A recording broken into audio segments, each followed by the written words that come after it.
नमस्कार, मेरा नाम है अरुण और आप देख रहे हैं टाइम्स एक्सप्रेस। किसानों का आंदोलन पूरे देश भर में अपने उफान पर है और मेरे साथ जो है फिलहाल भानु प्रताप जी है। आपको बता देगी ये जो है रात का समय है और 9:30 जो है बज चुके हैं। अभी जो है यहाँ पर पहुंचे हैं किसानों के आंदोलन से, अभी यहाँ पर आए हैं, इनसे बातचीत करते हैं कि आंदोलन जो किसानों का चल रहा है उसको कैसे देख रहे हैं। सर कैसे देख रहे हैं आप? डेली जा रहे हैं, किसानों के बीच पहुंच रहे हैं, समय बिता रहे हैं, उनके बीच में बातचीत रख रहे हैं अपनी, अभी आप वहां से आए हैं, कैसे आप देख रहे हैं किसानों का आंदोलन आगे बढ़ रहा है? क्या लग रहा है सरकार पीछे हटेगी? बड़ी मजबूत सरकार है, मोदी जी किसानों से आज मिले भी गुजरात में, कैसे देख रहे हैं? देखिए अरुण जी, हमारी जिम्मेदारी है। हाँ।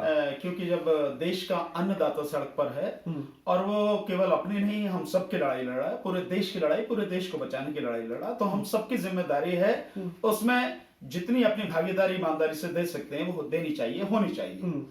रही बात कि क्या रहेगा इसका, और मोदी जी लगातार मीटिंग कर रहे हैं। देखिए एक चीज तो आप समझ लें, अगर मोदी जी पिछले 20 दिनों में जो भी मीटिंग उन्होंने की है उसमें सिवाय इस किसान आंदोलन के, और उसमें भी वही तोते की तरह रट है उनकी, वही जैसे टेप चला दी हो कि भैया ये पहले मीटिंग में भी यही टेप थी, दूसरी में भी यही, और लगातार वही बस उन्हें बोलना है कि भाई जो ये है किसानों के फायदे के लिए है, किसानों के फायदे के लिए, किसानों के फायदे, ऐसा कुछ भी नहीं है और वही बोल रहे हैं। तो मोदी जी को तो एक काम मिल गया, जब ये सुबह से लेकर शाम तक जब ये उनके दिमाग में 24 घंटे यही चलता है। दूसरा, उनके जो मंत्री हैं, उनकी जो पूरी सरकार है, ये यूं कहें कि पूरी बीजेपी और आरएसएस उनके दिमाग में सिर्फ हमेशा इस समय जो चल रहा है, देश की बाकी समस्या जाए भाड़ में, केवल और केवल इसी पर अपने रुख पर अड़े रहना, बस यही चल रहा है। तो आप समझ सकते हैं कि मोदी जी के दिमाग में किस कदर बेचैनी है और इस आंदोलन का प्रभाव कितना गहरा है। इसको आप एक रणनीति सामने आ रही है कि जो किसानों का जो आंदोलन है, बीजेपी की सरकार पूरी कोशिश कर रही है कि जो किसान नेता है उनमें फूट डाली जाए, अलग अलग नेताओं से अलग अलग बात की जाए, इस तरह की बात सामने आ रही है। दूसरा स्टेप यह है कि इस आंदोलन को बदनाम किया जाए, पाकिस्तानी, खालिस्तानी, आतंकवादी, इस तरह के जो है तमके दिए जा रहे हैं। और जो बीजेपी की जो नेता है साध्वी प्रज्ञा ठाकुर, उन्होंने कहा कि ये तो किसान है ही नहीं, ये तो सब जो है कांग्रेसी है, वामपंथी है, इस तरह के आरोप लगाए जा रहे हैं और उनकी चाइना से फंडिंग आ रही है, ऐसे आरोप लग रहे हैं। देखिए तो कैसे आप देख रहे हैं? आतंकवादी कहा जा रहा है, प्रज्ञा ठाकुर कह रही है कि देखिए प्रज्ञा ठाकुर ऐसे जो लोग हैं इनके विषय में चर्चा ही करना बेकार है। ये तो पूरी बीजेपी की आईटी सेल और बीजेपी के सारे लोग और ऐसे लोग जो पूरी बदतमीजी से बोल सकते हैं, गाली देके बोल सकते हैं, किसी को अपमानित कर सकते हैं, ऐसे सारे के सारे लोग अब इस काम पर लगा दिए गए हैं कि आपको जो कहना है अब इनको बदनाम करना है, तो इसीलिए उनको आतंकवादी कहा जा रहा है। सर किसानों की इससे ज्यादा तौहीन और क्या होगी कि उसको? नहीं, ये तौहीन किसानों की नहीं है। हाँ। अन्नदाता की कोई तौहीन नहीं है, ये तौहीन है खुद प्रधानमंत्री नरेंद्र मोदी जी की, उनकी पूरी टीम की, बीजेपी और आरएसएस की। ये उस आरएसएस की बेइज्जती है जो आरएसएस अपने आप को देशभक्त बोलती है और जो देश के विकास की बात करती है और सबके लिए न्याय की बात करती है। और ये वही आरएसएस है जो सबको हिंदू कहती है। आपको मालूम होगा 130 करोड़ देश में हिंदू है, ऐसा कहा। तो जो किसान है ये हिंदू नहीं है क्या? मैं वही बात पे आ रहा हूं, मैं उसी बात पर आ रहा हूं कि एक तरफ आरएसएस कहती है कि 130 करोड़ देश में हिंदू हैं। ये जितने भी किसान हैं ये कौन है? ये हरियाणा के किसान, ये पंजाब के किसान, ये मध्य प्रदेश के किसान, ये उत्तर प्रदेश के किसान, ये कर्नाटक के किसान, ये महाराष्ट्र के किसान, ये गुजरात के किसान, ये बिहार के किसान, ये पश्चिम बंगाल के, और ये तमिलनाडु के किसान, ये तेलंगाना के किसान, ये झारखंड के किसान, ये कौन है? ये हिंदू नहीं है क्या? या आपने मान रखा है कि पंजाब के हैं तो ये सिख हैं और इनको सबक सिखा के रहेंगे? ये सारी चीजें हैं, बाकी की किसी को आप नहीं मान रहे। ये सभी लोग हिंदू ही तो हैं तुम्हारे हिसाब से। मेरी बात छोड़िए आप, और मैं तुम्हारे हिसाब से कह रहा हूं कि आरएसएस के जो प्रमुख कहते हैं कि इतने हिंदू हैं तो तुम्हारे हिसाब से हिंदू हैं, तो फिर हिंदू होकर तुम हिंदुओं पर अत्याचार कर रहे हो। यही है आपका हिंदुइज्म कि आप हिंदू होकर हिंदुओं पर अत्याचार कर रहे हो और उनको बदनाम कर रहे हो, उनको आतंकवादी कह रहे हो। एक तरफ आप उन्हें आतंकवादी कह रहे हैं, एक तरफ बदनाम किया जा रहा है। देखिए साजिश इसकी बड़ी भयानक है, मैं आपको बता रहा हूं। केवल अब रणनीति ये नहीं है, अब रणनीति बड़ी अलग हो गई है। मैं आपको चीजें इसको डिटेल में बता रहा हूं। एक रणनीति ये है इसकी बीजेपी की कि किसानों में जाके, प्रधानमंत्री किसानों में जाए या किसी भी मीटिंग में जाए, चाहे फिक्की की मीटिंग में जाए, किस में जाए, वहां पे ये बताएं कि ये जो कानून है तीनों, इन तीनों कानूनों से किसानों को कितना फायदा है, कितना जो है उनको लाभ होने वाला है। दूसरे जो बीजेपी के और लोग हैं जो निहायत बदतमीज किस्म के लोग हैं, उनको ये ड्यूटी दी गई है कि तुम इन्हें आतंकवादी, खालिस्तानी, माओवादी और पाकिस्तानी और ये सब चीन वाले कह के इनको बदनाम करो। एक और तीसरी रणनीति है, आपको मालूम होगा, मैं भी उस समय उसको चीज को इतना विश्वास नहीं कर रहा था, लेकिन अब ये सारी चीजें जो डिटेल में आ रही हैं, अब जो बहुत सारी न्यूज आ रही हैं, इंफॉर्मेशन अंदर से आ रही हैं, वो इंफॉर्मेशन ये है कि अब इस आंदोलन को, विशेषकर सिंघू बॉर्डर का जो आंदोलन है, इस आंदोलन को ताकत के बल पर खत्म करने की जो प्लानिंग है गवर्नमेंट ने कर ली है।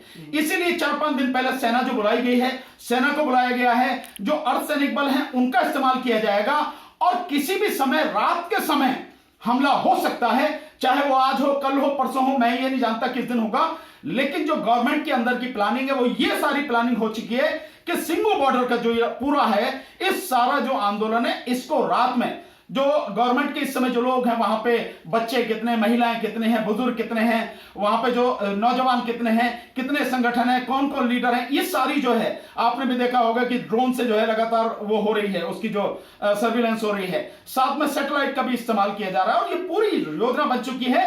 किसी भी पल ये हमला करके रात में और सबको उठा के इधर से उधर फेंके, मारे, काटे, क्या करेंगे हमें नहीं पता है, लेकिन ये रणनीति शुरू हो गई है। तो अब 3 तरह से इस आंदोलन को, चौथा और मैं आपको बता रहा हूं, चौथा ये है कि कुछ इन्होंने अपने ही तरफ से खड़े कर दिए हैं लोग, जिनको कोई किसान संगठन का नेता बताया जाता है कि ये उस किसान संगठन के, उनके टीवी में बिठाया जाता है, कृषि मंत्री से मिलते हैं, जबकि उनका कोई लेना देना नहीं है, कोई संगठन नहीं है, कुछ नहीं है, वो बीजेपी समर्थक वही लोग, वो जैसे हर समय कम बात करते हैं, इनका यही होता है कि भाई इन संगठनों को तोड़ो। लेकिन जितने जत्थीबंदी, जितने इसमें जो संगठन हैं, किसानों के 550 के लगभग जो संगठन है, जो पहले दिन थे, आज भी वो सारे के सारे एकजुट हैं, एक मत हैं, पूरी तरह से एक मुट्ठी की तरह बंधे हुए हैं, उनमें से कोई भी इधर से उधर नहीं है। और ये सरकार जो ये कोशिश कर रही है कि ये टूट जाएगी, सरकार तोड़ नहीं पाएगी किसी हालत में भी, सरकार जो किसान है उनके बीच में दरार डालने में कभी सफल नहीं हो सकती है, लेकिन सरकार ये लगातार कोशिश कर रही है। तो 4 चीजें होगी, प्रधानमंत्री वहां मीटिंग कर रहे हैं, मंत्री जो है वो और मीटिंग कर रहे हैं, कृषि मंत्री इस तरह की मीटिंग कर रहे हैं कि ये संगठन आके कह रहे हैं भाई हमारा ये जो बिल है, तीनों जो कानून है ये बहुत बढ़िया है और इससे किसानों को फायदा होगा, संगठन हमारे साथ आ रहे हैं। ठीक है। और चौथा जो आपको मैंने बता दिया कि किस तरह से जो भंडारण की जो बात है, जो ऐसी भंडारण की जो छूट दे दी गई है, इसको लेकर बड़ा बवाल है, लोगों के मन में कंफ्यूजन है कि भाई अगर इस तरीके से लोग भंडारण कर लेंगे, जो पैसे वाले लोग हैं वो तो सारा अनाज, सारी चीजों को इकट्ठा कर लेंगे, फिर उसको तब तक नहीं निकालेंगे जब तक उसका रेट जो हाई नहीं होगा, और जब तक रेट डबल नहीं होगा तब तक उस पर रेट नहीं लगेगी। तो क्या आने वाले समय में बेइंतहा महंगाई भी होने वाली है, पूरे देश की कमर टूटने वाली है? अरुण जी बिल्कुल सीधी बात। देखिए आप इसको थोड़ा सा, आपने बहुत अच्छा सवाल पूछा है, मुझे आप 2 मिनट देंगे, मैं पूरा समझाने की कोशिश करूंगा। देखिए ये जो 3 कानून है, बेसिकली किसानों से जुड़े हुए केवल 2 कानून, केवल 2 कानून। ये जो तीसरा इसेंशियल कमोडिटीज एक्ट का है, इसका किसानों से कोई लेना देना नहीं है। ये कानून इस देश के हर व्यक्ति पर असर डालेगा, उद्योगपति के लिए। अब आप समझिए, ये उद्योगपतियों का क्या करेगा, मैं आपको बताता हूं, केवल उद्योगपतियों का नहीं करेगा, जो छोटे व्यापारी हैं उनका भी बेड़ा गर्क करेगा ये कानून। ये जो कानून है इसेंशियल कमोडिटीज एक्ट में जो अनलिमिटेड वो दिए, छोटे छोटे व्यापारी पूरी तरह से तबाह हो जाएंगे। जब अडानी खरीदेगा, जब अंबानी खरीदेगा, तो छोटे व्यापारी की क्या औकात है कि उनके मुकाबले खरीद ले। और जो एक्ट जो बनाया गया है कि किसानों से सीधे जो वो हो जाएगी, आप उसको समझिए। वो लोग क्यों नहीं विरोध कर रहे? निश्चित मैं करेंगे, नहीं करेंगे तो मरेंगे, नहीं करेंगे तो मरेंगे। इसीलिए मैं बार बार हर मंच से समझाने की कोशिश कर रहा हूं कि किसान केवल अपनी लड़ाई नहीं लड़ रहा, किसान इस देश के हर व्यक्ति की लड़ाई लड़ा। कैसे, मैं वही समझा रहा हूं। अभी जैसे इसेंशियल कमोडिटीज एक्ट जो है, आपने बिल्कुल कहा, जब लिमिट हटा दी गई तो उस लिमिट के हटाने पर जो भंडारण की क्षमता है अंधाधुंध, छोटे व्यापारी की तो है नहीं, बड़े व्यापारी की है। बड़े कौन है? जो पूंजीपति हैं, अंबानी, अडानी और इनके जैसे लोग हैं, ये अपनी एसोसिएशन बना लेंगे, उसी के माध्यम से इनकी क्षमता बढ़ जाएगी और ये अंधाधुंध उसका भंडारण करेंगे। तो जब भंडारण करेंगे, ये भंडारण काहे के लिए करेंगे? अपने मुनाफे के लिए, अपने फायदे के लिए, जनता की भलाई के लिए तो नहीं करेंगे। तो इसमें 2 तरह से नुकसान होगा।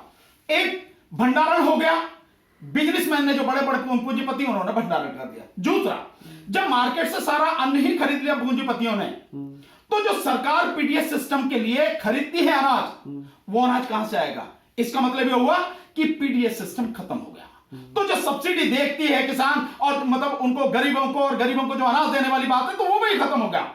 और पूंजीपति उस अनाज को तब निकालेगा जब उस अनाज की कीमत 4 गुना, 5 गुना, 6 गुना होगी। और ये होता रहा है। इसके उदाहरण मैं बार बार समझाता हूं, आप उसी से समझ लें कि लहसुन लेते हैं 35 रुपए किलो, तो जो ग्रेड उन्होंने करके जो क्वालिटी करके उसे लेते हैं 35 रुपए किलो, और बाकी तो लेते हैं 8 रुपए 10 रुपए किलो। बिकता क्या भाव है लहसुन हमारे देश में? बिकता है हमारे देश में 200 रुपए किलो से लेकर 400 रुपए किलो तक। आपने हमने सबने खरीदा होता। जब 400 रुपए किलो होता तो हम मुश्किल से 50 ग्राम लेके आते हैं, थोड़ा थोड़ा कर लेंगे, उसके इस्तेमाल करेंगे। ठीक इसी तरह से प्याज 6 रुपए 5 रुपए किलो खरीदी जाती है और बिक गई है 80 रुपए 100 रुपए तक प्याज बिक गई है। आप देख रहे हैं ना सारी चीजें। आलू जो सबकी जरूरत की चीज है और बहुत बड़ी मात्रा में होता है, वो आलू किसानों से 5 रुपए किलो लिया जा रहा, 6 रुपए किलो लिया जा रहा है। बेचा किस भाव जा रहा? इस समय नया आलू जो आ रहा उसकी स्थिति यह है कि वो 40 रुपए 50 रुपए किलो बिक रहा ही नहीं है किसान का आलू, बिकता ही नहीं है सर। मतलब आप देखिए कि ऐसी स्थिति कर दी जाती है कि किसान बेचारा उन हालत में हो जाता है। ये सबके सामने हुआ है। बैंगन की खेती हो, टमाटर की खेती हो, और जो फसल है उनकी खेती हो, उसके वो दाम नहीं मिलते उसके कि जो मजदूरों ने उसको उस खेत से उखाड़ के या काट के या तोड़ के उसमें उसकी ठेली में भरा है, नष्ट करना पड़ता है, खेत में नष्ट करना पड़ता है, खड़े खेत में। तो आप किसान की स्थिति समझ सकते हैं। और इस कोरोना के संकट में जिस समय लॉकडाउन रहा, कितनी ही जो वो फसल थी, जो सब्जी वाली फसल थी, किसानों का इतना बड़ा नुकसान हुआ, उन्हें पूरी फसल अपने खेत में बर्बाद हो गई और उनकी जो है वो फसल पे उन्हें जो हल चलाना पड़ा। ये स्थिति। दूसरा आप में देखें, एक बहुत बड़ी चीज है जिसको छोटे व्यापारी को समझना बहुत जरूरी है। जो एक एक्ट है, जो एग्रीमेंट वाला एक्ट है, भाई किसानों की जमीन के साथ में एग्रीमेंट कर लेंगे। अब आप सोचिए कि माना ये सारी चीज लागू हो जाते हैं, किसानों की जमीन के साथ में बड़े उद्योगपतियों ने वो कर लिया करार। जब उन्होंने करार कर लिया तो इसमें दो चीजें, एक जब करार हो गया तो करार में यह भी तो है कि कितने में मैं खरीदूंगा, उसकी क्या क्वालिटी होगी, क्या ग्रेड होगा, उसका क्या स्टैंडर्ड होगा। तो जब प्राइस मेरा और व्यापारी का और किसान का जब जो पैसा किस हिसाब में खरीदेंगे वो निश्चित हो गया, तो फिर एमएसपी का क्या मतलब रहा? इसका मतलब एमएसपी खत्म होगी। सरकार का ये कहना कि हम लिखित आश्वासन दे देंगे, ये आप भी एमएसपी ऐसी जारी रहेगा, सब झूठ है, सब केवल एक छलावा है, एक धोखा है। सवाल है, हाँ। मैं इसको एक थोड़ा समझा दूं, फिर बात रह जाएगी, हाँ। कि वो छलावा है। तो इससे एक तो एमएसपी खत्म हो गई अपने आप ही, कहने की जरूरत नहीं पड़ी, क्योंकि एग्रीमेंट में यह है कि अगर इनके दाम में या किसी भी चीज में कोई भी बात होगी तो उसके लिए एक इन्हें जो है समझौता पहले वो बनानी पड़ेगी, टीम जो समझौते के लिए एक कंसिलिएशन बोर्ड बनाना पड़ेगा, जो दोनों साथी हैं उनको, मतलब व्यापारी को और किसान को। उसमें नहीं सुलझेगा, 1 महीने बाद उसमें जाएंगे फिर एसडीएम के यहाँ, एसडीएम फिर बोर्ड बनाएगा, फिर नहीं सुलझेगा, फिर एसडीएम के यहाँ से जाएंगे एडीएम के यहाँ, फिर वो करेगा एडीएम, मतलब ये हो गए 90 दिन। ये सारी चीजें होगी। और सबसे बड़ा खतरनाक क्या है कि एसडीएम डीएम जो आपके जितने भी सरकारी कर्मचारी हैं, कोर्ट के लिए कह दिया सरकार, नहीं, सरकारी कर्मचारी, उनकी कोई जिम्मेदारी नहीं है, हाँ। उन पे कोई मुकदमा नहीं होगा, उनके खिलाफ कुछ नहीं होगा, ऐसे बड़े आराम से उनको भी बचा दिया। मतलब जो भी वो फैसला कर देंगे, इधर करें उधर करें, कुछ भी कर दें, उन पे कोई कार्रवाई नहीं होगी। तो आप कहां जो मन में जाओगे? अब अदालतों की बात तो मैं बार बार बचा चुका हूं कि अदालतों में पहले ही इतने केस हैं, इन केसों का क्या हाल होगा। एक बात जो और दूसरी बात मैं बता रहा हूं, जब पूंजीपति का किसान के साथ समझौता हो गया तो वो उसकी जो है फसल खरीदेगा, तो उसको जो है वो खाद, बीज, पेस्टिसाइड वो भी तो सप्लाई करेगा। और ये कौन करता आज की तारीख में? कौन है इसका जो काम करता? वो छोटा व्यापारी है। भाई बीज जो है, जो खाद जो है, जो पेस्टिसाइड है, छोटा व्यापारी, वो उसको काम करता है ना। वो अगर वो ना कर, भाई बड़ा उद्योगपति जो है वो तो अभी कर नहीं रहा, लेकिन जब उसका समझौता हो जाएगा उससे, तो वो इस क्षेत्र को क्यों छोड़ेगा? तो फिर तो जो जितने भी पेस्टिसाइड हैं, जितने भी जो है बीज है, जितना भी तरह का खाद है, जितने भी तरह के इंस्ट्रूमेंट है, फिर तो वही प्रोवाइड करेगा, 100% जो ऊपर से आएगा, भाई सीधा वहां से आएगा। तो बीच के जो इतने लाखों करोड़ों जो व्यापारी हैं छोटे छोटे, वो कहां जाएंगे? तबाह हो गए कि नहीं हो गए? इस तरह की सारी जो दुकानें हैं जो छोटे शहरों में, गांव में, ये सब इनके भविष्य पर सब पर संकट। आप अपने सामने देख लीजिए भाई, आप बताइए आज की तारीख में आप ऑनलाइन मंगाते हैं सामान, हाँ। अमेजोन से मंगाते हैं या किसी और से मंगाते हैं, उसका असर क्या पड़ रहा है? उसका असर ये पड़ रहा है कि जो छोटे जो काम करने वाले लोग हैं, दुकानदार हैं, की दुकानें तो बर्बाद हो गई। अब आप बताइए कि जब मोबाइल सीधे सीधे ऑनलाइन आ जा रहा है, अब वो खुलता है कि भाई इस समय मिलेगा, इस समय 2 घंटे में बिक जाते हैं सारे, तो मोबाइल की दुकानें बंद हुई तो कौन किसका नुकसान हुआ? कौन है? आप और मैं तो कर नहीं रहे। स्वाभाविक कि छोटे व्यापारी, छोटे काम करने वाले जो लोग जिनके पास थोड़ी पूंजी है, वो उससे काम कर रहे थे तो बंद हो गए, वो छोटे व्यापारी में। इसी तरह से इसमें जो छोटा व्यापारी है वो पूरी तरह से तबाह हो जाएगा। मैं इसलिए बार बार कह रहा हूं, इसीलिए लोगों को समझाने की कोशिश कर रहा हूं, ये केवल किसान की लड़ाई नहीं है, ये लड़ाई इस देश को बचाने की, इस देश के सभी लोगों की लड़ाई है। ये किसानों की लड़ाई है, ये मजदूरों की लड़ाई है, क्योंकि जब पीडीएस सिस्टम खत्म होगा, उसके लिए अनाज नहीं तो मजदूर पूरी तरह से मर जाएगा। जो वो होते हैं कार्डधारी, जो वो होते हैं, जितने भी वो हमारे जो मजदूर हैं, गरीब लोग हैं, उनको राशन नहीं मिलेगा, और सरकार तो अपने आप को अलग कर ले रही, भाड़ में जाओ, जो मरते मर जाओ। तो खेती का जो सेक्टर है किसान से पूरी तरह से छीनने की तैयारी, निश्चित रूप से भाई एक स्थिति आएगी। देखिए, आप मजदूरी करनी है, खेत में काम करना है। देखिए, वो बात यही है कि किसान जो आज अपने आप को जमींदार कहता है, अपनी जमीन का मालिक कहता है, धीरे धीरे धीरे धीरे धीरे धीरे उसकी ऐसी स्थिति आ जाएगी, वो एक उस पूंजीपति के कर्जे में दबता चला जाएगा। क्योंकि ये प्रैक्टिकल चीजें हैं। आज की तारीख में किसान कोऑपरेटिव सोसाइटी से लेता है, उसका लोन नहीं चुका पाता है, और किसान की बेचारे की जरूरत है, सब कुछ फसल पर निर्भर है। तो वो धीरे धीरे जो आजादी से पहले थी, 100% उससे भी बदतर स्थिति आप कल्पना नहीं कर सकते, उससे भी बदतर स्थिति होगी। किसान अपनी ही जमीन पर गुलाम बनकर रह जाएगा, नौकर बनकर रह जाएगा, मजदूर बनकर रह जाएगा। और जब किसान की यह हालत होगी तो उससे जुड़ा हुआ मजदूर, उससे जुड़ा हुआ व्यापारी, सब पूरी तरह से तबाह हो जाएंगे। इसलिए मैं बार बार कहता हूं, ये किसान अपनी नहीं, किसान हम सबकी लड़ाई लड़ रहा है। तो क्या सबको किसानों का साथ देना चाहिए। तो क्या सरकार को सलाह देने वाला नहीं है क्या इस सब चीजों पर? क्या इस सब पर बातचीत नहीं हुई है सरकार की? नहीं, देखिए, सलाह देने की बात नहीं है। जो भी लोग हैं, जितना मैं समझ पा रहा हूं, वो सारा जो प्रशासनिक अमला है, जितना वो प्रशासनिक अमला सिर्फ वही काम कर रहा है जो उन्हें डायरेक्शन दे दी जाती है, भाई ये काम करना, कैसे करना हम जाने। मैं आपको बताता हूं, जो एक्ट पढ़ के जो मैंने देखा है, मैं बहुत दुख के साथ कहना पड़ता है कि आईएएस ऑफिसर इतने हैं, सारे के सारे 1 नंबर के जो है, मतलब मूर्ख बिल्कुल। उन्हें ये पता नहीं है कि क्या बनाना, कैसे बनाना, इसका असर क्या होगा, कुछ किसी को मालूम नहीं है। किसी ने सलाह नहीं दी। अगर सलाह नहीं दी तो क्यों बैठे हो तुम वहां पे? बताना चाहिए कि इसका देश पे क्या असर पड़ेगा। क्या तुम उन चंद जो नेता हैं जो आज सत्ता में बैठे हैं, ये सारे के सारे अधिकारी, आईएएस ऑफिसर, आईपीएस ऑफिसर, ये जितने भी नीतियां तो यही बना रहे हैं आईएएस ऑफिसर, ये सारे के सारे सब गुलामी करने के लिए डायरेक्टर है, ज्वाइंट डायरेक्टर हैं, ये ज्वाइंट सेक्रेटरी है, सेक्रेटरी, एडिशनल सेक्रेटरी, सारे के सारे कर क्या रहे हैं? क्या देश को तबाह करने के लिए ये भी जिम्मेदार है? जो बातें आपने उठाई बड़ी महत्वपूर्ण बातें हैं, और हमारे जो व्यूअर्स हैं उनके लिए जो है बातचीत पूरी सुननी जरूरी है, पूरा इंटरव्यू देखना बिल्कुल जरूरी है, शुरू से आगे तक, तभी जो है पूरी बातचीत जो है आपके समझ में आने वाली है। तो इसीलिए मेरा एक सवाल आपसे ये भी है, क्योंकि जिस तरीके से सरकार तो कह रही है हमने तो बड़ा अच्छा कानून बनाया, अब कह रही है हम इसमें कुछ ना कुछ सुधार देंगे, जो कुछ चीजें आपने भी उठाई और जो विपक्ष भी उठा रहा है। तो जो बात विपक्ष ने उठा रहा था पहले, उसको वोटिंग नहीं करने दिया गया, बातचीत नहीं हुई, चर्चा नहीं हुई। अब जब सड़कों पर जो है कोहराम मचा, जब सड़कों पर किसान आ गए, तब जो है सरकारी थोड़ी आंखें खुली, सरकार के भाई ये ठीक कर देंगे, वो ठीक कर देंगे, इसकी गारंटी देंगे, ये सब करें, हम इसमें संशोधन करेंगे। तो अगर किसान आंदोलन नहीं करता, किसान अगर घर से बाहर नहीं निकलता, तो क्या ये कानून बिल्कुल लागू हो जाता? ये तो इसलिए मैं कह रहा हूं कि किसानों ने ये समझा। जो लोग समझते हैं कि किसान मूर्ख है, अनपढ़ है, गंवार है, ये इन्हें कुछ नहीं मालूम, नहीं, किसानों को सब कुछ मालूम है। किसान सारी चीजों को समझते हैं, उसकी गहराई को समझते हैं, उसके जो होने वाले प्रभाव है, जो प्रभाव आपको अब से 3 साल बाद और उसके बाद आगे तक मिलेंगे, देखने में मिलेंगे, उन सबको किसान अभी समझ रहा है। बहुत दूरदर्शी है किसान, बड़ी ईमानदारी के साथ में उसने अपनी जान को जोखिम में डाल के, अपना सब कुछ दांव पर लगाकर इस देश को बचाने के लिए, इस देश के लोगों को बचाने के लिए आंदोलन कर रहा है। सवाल और है मेरा, क्योंकि सरकार की जो भी योजना होती है वो इसलिए होती है कि इसका फायदा हमसे 4 साल बाद होगा, 5 साल बाद होगा।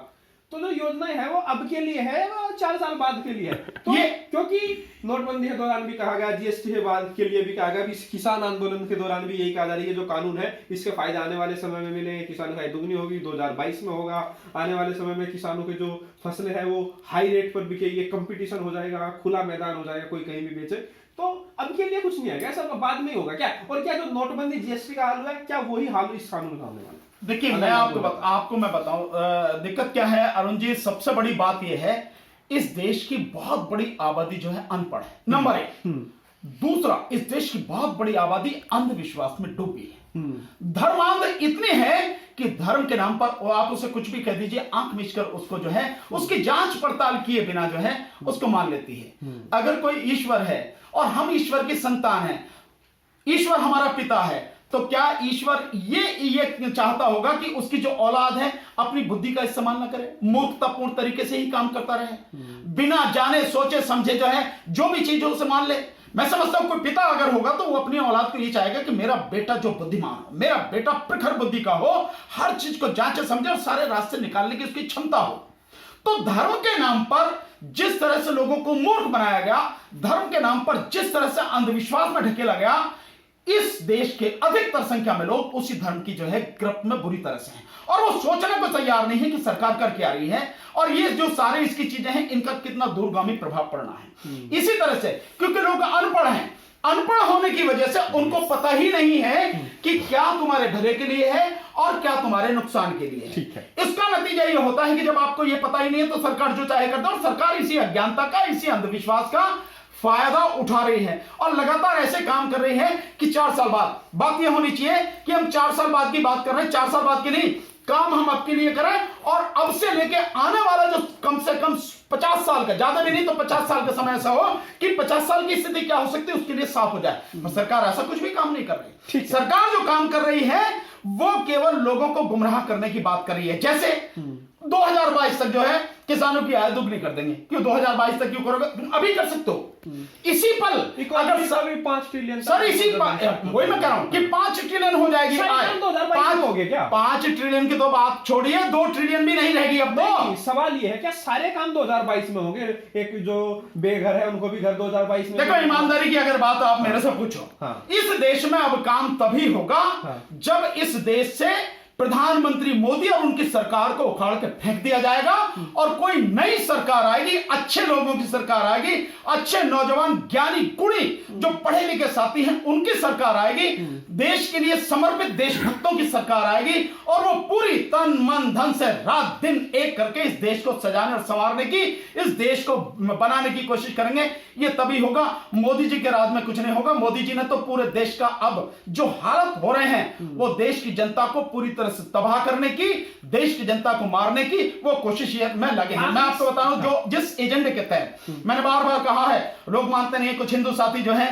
उससे नाराज हो जाते हैं। भाइयों मैं किसी हिंदू धर्म का या किसी धर्म का विरोधी नहीं हूं, मुझे उससे कोई लेना देना नहीं है, पर इंसान के नाते आपका मेरा जो नाता है, इस देश में हम सबका आपस में जो नाता है, जो भाईचारा है, जो बना रहना चाहिए और मजबूत होना चाहिए, मैं उसके हिसाब से बात कर रहा हूं। अगर देश की बर्बादी होगी तो देश की बर्बादी में सबका नुकसान होगा, किसी एक का नहीं होगा। जैसे कोरोना में नुकसान हुआ, सबका नुकसान हुआ। ये जो 80 करोड़ लोगों को मोदी जी जो 5 किलो अनाज और 1 किलो चना दे रहे हैं, कौन है ये सारे के सारे?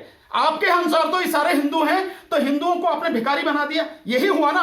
इसके अलावा ये जो सारे आंदोलन कर रहे हैं ये कौन है? आप सिखों, तो क्या सिखों के साथ में 1984 जैसा कत्लेआम करने की आपने योजना बना रखी है? जो आपके अंदर की सारी न्यूज आ रही है उसके हिसाब से तो यही है कि सिंगू बॉर्डर को जो है आपको खाली कराना है, रात में कभी भी आप हमला कर सकते हैं, सीआरपीएफ और जो जितने भी आपकी जो पैरामिलिट्री फोर्सेज है उनका यूज करके और आप सेना का इस्तेमाल करके। और मैंने पहले से कहा कि सेना को आपने लिया, ये साथ में है तीनों सेनाओं को प्रधानमंत्री ने, कि जब जरूरत पड़ेगी मैं उसका इस्तेमाल करूं। तो क्या उससे करना चाहते हैं? तो क्या आप चाहते हैं, जान रहे हैं, कह रहे हैं कि ये जो सिंगू बॉर्डर है, ये सिंगू बॉर्डर केवल और केवल सिखों के कब्जे में है, तो पंजाब के सिक्के इन्हें तो उड़ा दो, कोई दिक्कत नहीं है, इस तरह की बात आप करना चाह रहे हैं। तो देश का जो हाल कर रहे हैं, जिस तरह की ये घटिया राजनीति कर रहे हैं, अगर ऐसा हुआ, मैं आपके माध्यम से माननीय प्रधानमंत्री जी से बहुत विनम्रता पूर्वक निवेदन करता हूं, अपनी जो रणनीति आप बना रहे हैं उस पर आप दोबारा से विचार करें। मैं जो आरएसएस प्रमुख हैं, मान भागवत आपसे भी कह रहा हूं, उस पर पुनर्विचार करें। आसान नहीं है किसानों, नहीं देखिए कुछ भी हो सकता है। आप इसको समझे क्यों हो सकता है? क्योंकि अब तक की जो इमेज आरएसएस ने, बीजेपी ने और मोदी जी ने और अमित शाह जी ने जो मोदी जी की इमेज बनाई है कि एक ऐसा डिक्टेटर, एक ऐसा व्यक्ति जिसने जो चाहा कर दिया, कोई भी उसके सामने टिक नहीं सका, उस इमेज को इस आंदोलन ने पूरी तरह से तोड़ दिया है। इस आंदोलन, ये पहली बार ऐसा आंदोलन है जो मोदी जी की इमेज को बुरी तरह से धक्का लगा है और इसीलिए आरएसएस ने यह सोच लिया है कि कुछ भी हो जाए, जो मोदी जी की इमेज बनी है उस इमेज को टूटने नहीं देना। इसके लिए चाहे कितना खून बहाना पड़े, कुछ भी करना पड़े, ये सारी रणनीति अब की जा रही है। इसलिए मेरा सबसे निवेदन है, दुनिया में जहां भी इस बात को मेरी को लोग सुन रहे हो, समझ रहे हो, सबसे निवेदन है सबके सब इस आंदोलन से जुड़ो। और जो मैंने बाइकआउट की बात कही थी, अंबानी, अडानी और जो लाला रामदेव के प्रोडक्ट है उनकी बाइकआउट की बात करती, उसको ध्यान से सुनो, उसको समझो। देखिए कह रहा है कि एयरटेल वाले और जो बाकी वाले जो हमारे कस्टमर, मैं तो पहले ही कह रहा, मैं तो अभी आप देखिए, अभी तो कुछ नहीं है, अभी तो शुरुआत है। इस शुरुआत में ही उसकी चीख निकलने लगी, अंबानी की अभी से चीख निकलने लगी। और अभी वो जा रहा है कि भैया वोडाफोन अरे वो कोई नहीं कर रहे, जो कर रहा है उनसे बात करना। तो आप समझिए कि केवल अभी कुछ ही जो है मोबाइल जो कनेक्शन है वही पोर्ट किए गए हैं, वही तोड़े गए, जियो बदले गए हैं। अब आप समझिए कि अगर पूरा होगा, रिलायंस के जितने पेट्रोल पंप हैं उन पर से तेल भरवाना बंद कर दिया जाए, रिलायंस के और जितने भी प्रोडक्ट हैं उन सबको खरीदना बंद कर दिया जाए, अडानी का जो फ्यूचर जो फॉर्च्यून वाला तेल भी है, आटा भी है, चावल भी है, जितने भी जिस पर फॉर्च्यून लिखा हो, ये सारे जब खरीदने बंद हो जाएंगे, इनकी दुकान पर ताला लगेगा।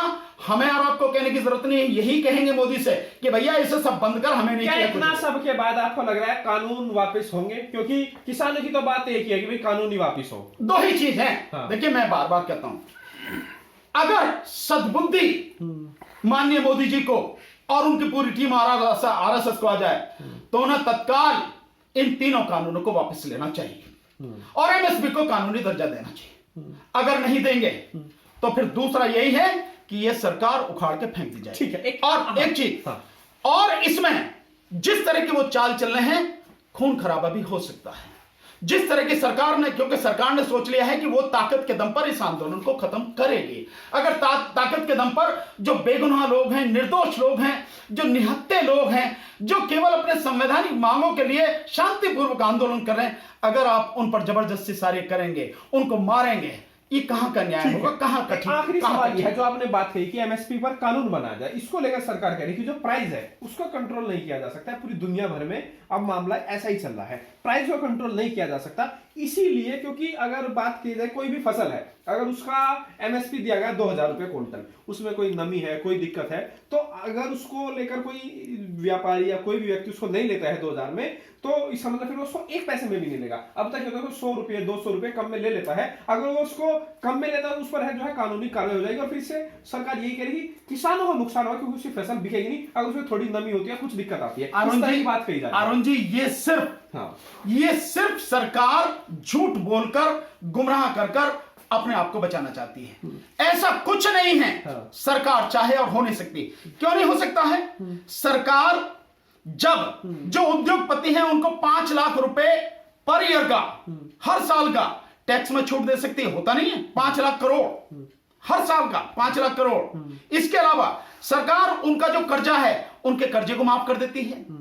अब तक 6,60,000 करोड़ रुपया माफ किया जा चुका है, नहीं, और जो बाकी है वो भी माफ किया जाएगा। सरकार जो कंपनियां हैं, उन कंपनियों को दिवाला निकल गया, उसके लिए एनसीएलटी जो इन्होंने बनाया, कानून बनाया दिवालियेपन का, उसके हिसाब से जिन्होंने लिया, किसी ने 20,000 करोड़ लिया, वो 4,000 करोड़ में जो मतलब नहीं कि भैया मेरा दिवाला निकल गया, 4,000 करोड़ में किसी और ने खरीद ली, बात खत्म हो गई। ये सब कुछ कर सकती है सरकार ये नहीं, सरकार सब कुछ कर सकती है, बशर्ते करने की नीयत होनी चाहिए। आपकी नियत नहीं है तो कुछ भी नहीं हो सकता। वोट तो इन्हीं लोगों को देना, फिर सरकार कर क्यों नहीं रही है? नहीं, वो देखिए यही सबसे बड़ी बात है कि सरकार को वोट की जरूरत नहीं है। हाँ। इस मोदी सरकार को वोट की जरूरत नहीं है, क्योंकि इसके पास तो वोट छापने वाली मशीन हैगी, ईवीएम मशीन हैगी, ईवीएम मशीन है, इसीलिए इसकी जरूरत नहीं। इसीलिए कितने लोग मर जाएं, कितने लोग खप जाएं, उसे कोई फर्क नहीं पड़ता। इलेक्शन तो वो उसे सेंटर का इलेक्शन जो है वो ईवीएम मशीन के माध्यम से जीतेगी, जब तक ही ईवीएम रहेगी। इसीलिए हम लोग बार बार ईवीएम पर सवाल उठाते रहे और बहुत प्रामाणिक तरीके से, बहुत ही ऑथेंटिक तरीके से, पूरे प्रमाण के साथ, फैक्ट के साथ में हम ये आंदोलन उठाते रहे हैं। इसलिए हम जो कह रहे हैं कि ईवीएम जब तक है, जब तक ये सरकार बनी रहेगी, जिस दिन ईवीएम हट जाएगी, मोदी सरकार ताश के पत्तों की तरह बिखर जाएगी, पूरी तरह से खत्म हो जाएगी। तो ये थे मेरे साथ भानु प्रताप जी, जिनसे हमने बातचीत की, जो लगातार किसानों की आवाज को उठा रहे हैं, किसानों के बीच में पहुंच रहे हैं, अपनी बात को रख रहे हैं और लगातार जो है सरकार के सामने एक बड़ी समस्या बनी हुई है, बड़ा मुद्दा है किसानों का जो आंदोलन है, इसका कैसे समाधान निकाला जाए। कोई किसान जो है लगातार अड़े हुए हैं कि जब तक जो ये कानून है वापिस नहीं होगा तब तक वो लोग वापिस नहीं जाएंगे। आपकी क्या राय है हमें जरूर बताइए, वीडियो को लाइक कीजिए।